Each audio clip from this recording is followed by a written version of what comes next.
فلسفہ مغرب کی تاریخ بائی برٹرینڈ رسل پارٹ 29۔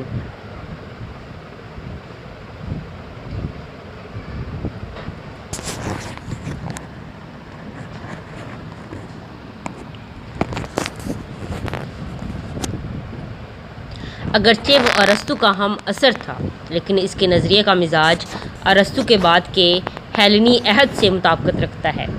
ارسطو آخری یونانی فلسفی ہے جو زندگی کا ہنسی خوشی سامنا کرتا ہے۔ اس کے بعد اس کا ایک یا دوسری صورت میں پسیائی کا فلسفہ ہے۔ دنیا بہت بری ہے، آئیے ہم اس سے آزاد ہونا سیکھیں۔ حادی ساز و سامان بے ثبات ہے اور یہ ہماری اپنی کوششوں کا انعام نہیں۔ صرف موضوعی اسباب، نیکی یا تسلیم و رضا کے ذریعے قناعت محفوظ ہوتے ہیں، اور اس لیے ایک دانا آدمی صرف انہیں قدر کی نگاہ سے دیکھے گا۔ دیو جونس ذاتی طور پر ایک باہمت اور مضبوط شخص تھا، لیکن اس کا نظریہ ہیلینی عہد کے دیگر نظریات کی طرح ایسا تھا جو شکست خوردہ لوگوں کے لیے اپیل رکھتا تھا۔ ان لوگوں میں مایوسی نے فطری ذوق و شوق کو پامال کر دیا تھا، اور یہ نظریہ یقیناً اس نوعیت کا نہ تھا کہ فن یا سائنس یا تدبیر کسی مفید عمل کا محرک بن سکے۔ یہ صرف طاقتور شر کے خلاف احتجاج کا نظریہ ہی ہو سکتا تھا۔ یہ مشاہدہ بہت دلچسپ معلوم ہوتا ہے جب ہم یہ دیکھتے ہیں کہ قلبی تحریک جب مقبول عام ہوئی تو اس نے کیا صورت اختیار کی۔ 3 صدی کے اوائل حصے میں قلبیہ خاص طور پر سکندریہ میں ایک فیشن بن گئے تھے۔ انہوں نے پند و نصائح کے چھوٹے چھوٹے پمفلٹ شائع کیے جن میں یہ بتایا گیا کہ مادی املاک کے بغیر زندگی بسر کرنا کتنا آسان ہے، انسان کس طرح سادہ خوراک کھا کر خوش رہ سکتا ہے، ایک شخص کس طرح موسم سرما میں قیمتی لباس کے بغیر بھی خود کو گرم رکھ سکتا ہے۔ ایسا کرنا شاید مصر میں صحیح ہو۔ اپنے ملک سے محبت کرنا یا اپنے بچوں اور دوستوں کی موت پر ماتم کرنا کتنی احمقانہ بات ہے۔ قلبیہ کو مقبول بنانے والا ایک ٹیلیس کہتا ہے، کیا صرف اس وجہ سے میرا بیٹا یا میری بیوی مر گئی ہے میں جو ابھی زندہ ہوں اپنے آپ کو نظر انداز کر دوں یا اپنی ملکیت کی دیکھ بھال کرنا چھوڑ دوں؟ یہاں پہنچ کر سادہ زندگی جو مکمل طور پر انتہائی سادہ ہو جاتی ہے سے ہمدردی محسوس ہونا مشکل ہو جاتا ہے۔ انسان حیران ہوتا کہ کون لوگ ایسے پند و نصائح سے متاثر ہوتے ہوں گے۔ کیا یہ امیر لوگ تھے جو غریبوں کے مصائب کو محض خیالی سمجھنا چاہتے تھے، یا یہ غریب لوگ تھے جو کامیاب تاجروں سے نفرت کرنے کی کوشش کر رہے تھے، یا کیا یہ وہ خوش آمدی تھے جو خود کو اس بات کا قائل کرنا چاہتے تھے کہ جو خیرات وہ لیتے تھے غیر اہم تھی؟ ٹیلیس ایک امیر شخص سے کہتا ہے، آپ مجھے فیاضی سے دیں، میں آپ سے بہادری سے لے لوں گا، اور نہ ہی میں اپنے متعلق سفلہ پن یا کمینہ پن محسوس کروں گا اور نہ ہی شاکی بنوں گا۔ یہ بہت ہی آرام دہ اور آسان نظریہ ہے۔ مقبول عام قلبیت دنیا کی اچھی اشیاء سے پرہیز کرنے کا درس نہیں دیتی تھی، بلکہ صرف ان سے ایک خاص بے نیازی کی تعلیم دیتی تھی۔ اس سے یہ اندازہ ہو سکتا ہے کہ لفظ قلبی نے کس طرح روز مرہ میں معنی پائے۔ قلبی نظریے کی بہترین تعلیم رواقیوں کے ہاں چلی گئی۔ یہ اس سے زیادہ مکمل اور موزوں فلسفہ تھا۔ ایک مکتبہ فکر کی حیثیت سے تشکیک کی ابتدا پائرو کے ہاتھوں ہوئی۔ یہ اسکندر کی فوج میں شامل تھا اور اس کے ساتھ ہندوستان تک مہم جوئی میں شامل رہا۔ اس سے لگتا ہے کہ اس کے ذوق سفر کی کافی تسکین ہو گئی۔ اس کے بعد اس نے باقی زندگی اپنے آبائی شہر ایلس میں گزار دی، جہاں وہ 275 کامی میں دنیا سے چل بسا۔ اس کے فلسفہ میں کوئی زیادہ نئی بات نہیں ہے، البتہ اس نے پرانے شکوک و شبہات کی ترتیب و تدوین کی۔ یونانی فلسفیوں کو بہت اوائل ہی سے حواس کے متعلق تشکیک نے پریشان کر رکھا تھا۔ اس سے صرف وہ فلسفی پارمیڈائز اور افلاطون بچے تھے جنہوں نے ادراک کی وقوفی قدر سے انکار کیا تھا اور اپنے انکار کی فکری اذعانیت بننے کا موقع فراہم کیا۔